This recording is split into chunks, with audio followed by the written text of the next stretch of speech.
Ang pagkakaroon ng artificial na paa hindi nakapigil sa isang lalaki na mag-dribble at mag-shoot sa basketball. Sa Batangas naman, literal na ipinagsigawan na isang groom ang kanyang pagmamahal. Ating saksihan. Sabi nga nila, kapag mahal mo, pagsigawan mo. Niliteral nga yan ng groom na si Miguel sa kasal nila sa Batangas City. Shock tuloy, pati si Father. Miguel Antonio, bukal ba sa inglobang yung pagparito pang makaisang didib si Ada Lichesa na yung pakamamahalin at paglilingkuran habang buhay? Opo, Father. Nakakagulat ka naman eh. Kwento ni Miguel, mahina kasi ang sagot niya nung unang tanong, kaya halos mapasigaw na siya sa pangalawang pagkakataon. Pero hindi pa tapos ang hirit ni Father. Huwag mong sakalin. Hawakin ang ayos. Baga sa liig mo hinahawakan. Wala pa akong sinasabi.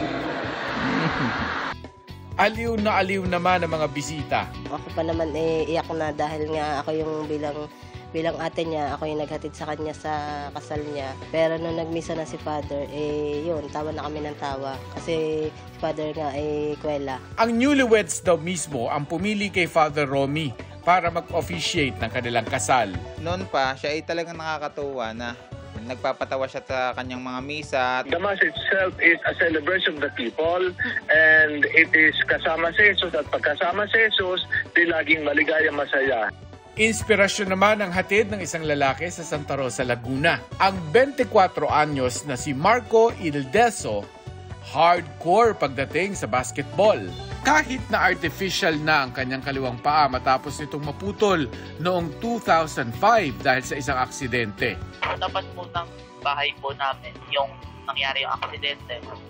Then pagtawid ko po dun sa tapat ng bahay namin, may biglang van po na dumaan yan.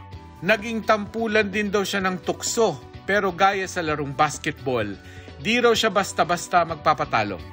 Kailangang dumepensa para makamit ang inaasam na panalo. Hindi lang din siya basketball player, presidente rin si Marco ng samahan ng PWD sa kanila. Hindi naman po lahat ng katulad ko nabibigyan ng pagkakataong magkaroon ng ganitong opportunity. So, pinili ko po na maging inspirasyon sa iba. Para sa GMA Integrated News, Mark Salazar, ang inyong saksi. Mga kapuso, sama-sama tayong maging saksi. Mag-subscribe sa GMA Integrated News sa YouTube at para sa mga kapuso abroad, samahan niyo kami sa GMA Pinoy TV at sa www.gmanews.tv.